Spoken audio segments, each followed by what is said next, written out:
Mwenyekiti wa umoja wa vijana wa Chama cha Mapinduzi UVCCM Taifa Mohamed Kawaida amesema kitendo cha askofu na mbunge wa CCM Josephat Gwajima kuzungumzia hadharani masuala nyeti ya kiusalama kama utekaji ni kinyume na msingi ya chama hicho na kinakiuka katiba, kanuni na taratibu wa viongozi wa ndani ya CCM.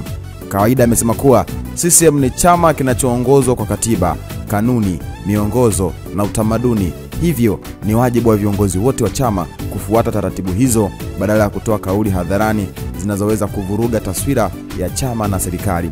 Amesisitiza kuwa kutokana na nafasi ya uongozi alionayo Gwajima, anapaswa kutumia vikao rasmi vya chama kuwasilisha hoja au malalamiko yake badala ya kutoa kauli hadharani ambazo zinatafsirika kama kuvunja maadili ya chama. Kauli hii imetolewa pembezoni mwa mkutano mkuu maalum wa CCM unaoendelea mkoani Dodoma Mei 29, 2025 ambako viongozi mbalimbali wa chama hicho wamekusanyika kujadili maandalizi ya uchaguzi mkuu wa mwaka 2025 ikiwa ni pamoja na uzinduzi wa ilani mpya ya Chama cha Mapinduzi. Maoni yako ni yapi? Nione kwenye comment hapo chini, itakuwa swadakta sana. Hii ni VOT Updates, wakati wote sisi tumechangamka. Mnajua nyinyi mna sauti kwa serikali kwa sababu serikali ni ya chama dola cha CCM, kuzungumza na jeshi la polisi, kufanya jitihada za kupatikana taarifa za hawa waliotufanyia matukio, waliofanya na kuchukuliwa hatua. Mnafanya hizo jitihada? Na wewe kama kijana unasukuma hizo jitihada? Naomba nichukue nafasi kuelimisha jamii na umma. Sio kila anayekufa, sio kila anayepotea, sio kila ambaye hatumuoni ametekwa na Jamhuri ya Muungano wa Tanzania. Na lazima mantiki hii na elimu hii tuiondoe. Na hapa nichukue nafasi kutoa wito kwa vyombo vya dola. Changamoto hizi wachukue nafasi yao kama vyombo vya ulinzi na usalama, kutafuta ukweli wa mtu yuko wapi na ameenda wapi. Na wanapopata hizi taarifa wasikae nazo kama vyombo vya dola. Umma unatamani kujua ni nini kilichotokea kwa mtu husika, kwa sababu tayari wenzetu wanachukua hii kama ni fursa. Wapo watu na magomvi yao,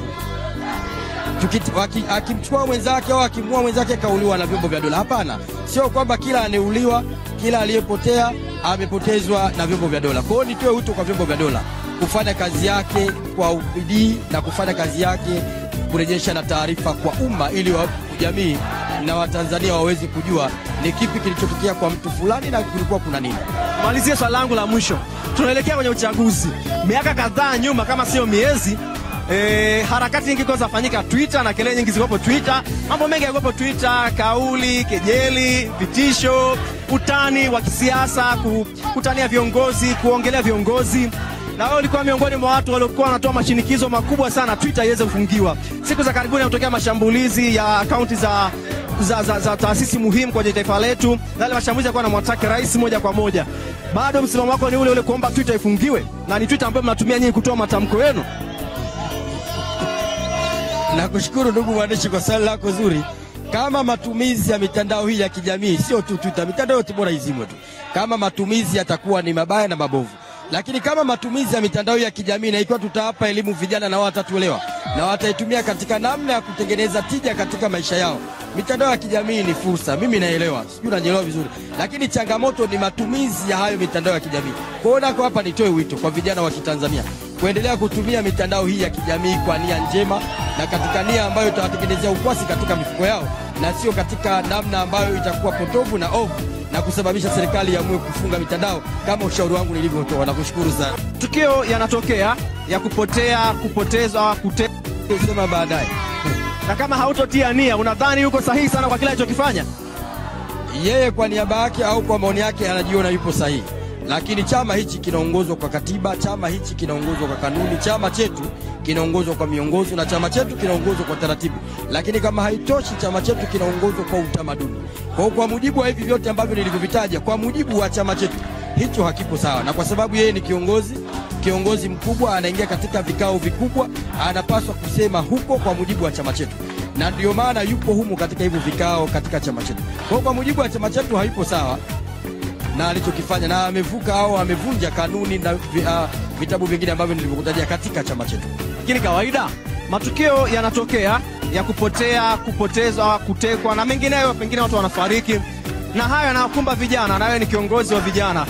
Nyinyi kama chama mnafanya msukumo wa ziada, Mnajua nyinyi mna sauti kwa serikali, kwa sababu serikali ni ya chama dola cha CCM, kuzungumza na jeshi la polisi, kufanya jitihada za kupatikana taarifa za hawa waliotufanyia matukio, waliofanya na kuchukuliwa hatua. Mnafanya hizo jitihada? Na wewe kama kijana unasukuma hizo jitihada?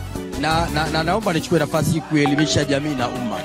Sio kila anayekufa, sio kila anayepotea, sio kila ambaye hatumuoni ametekwa na Jamhuri ya Muungano wa Tanzania.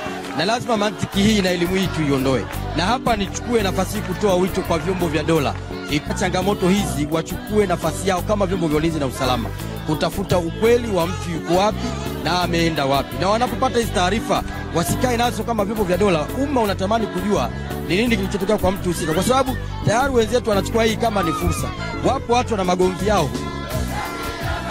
Na huyo ndio Mohamed Kawaida, mwenyekiti wa UVCCM Taifa, akizungumza kuhusu kitendo cha kufanya Josephat Gwajima, akisema kwamba Gwajima amekikosea Chama cha Mapinduzi na pia amekikosea UVCCM.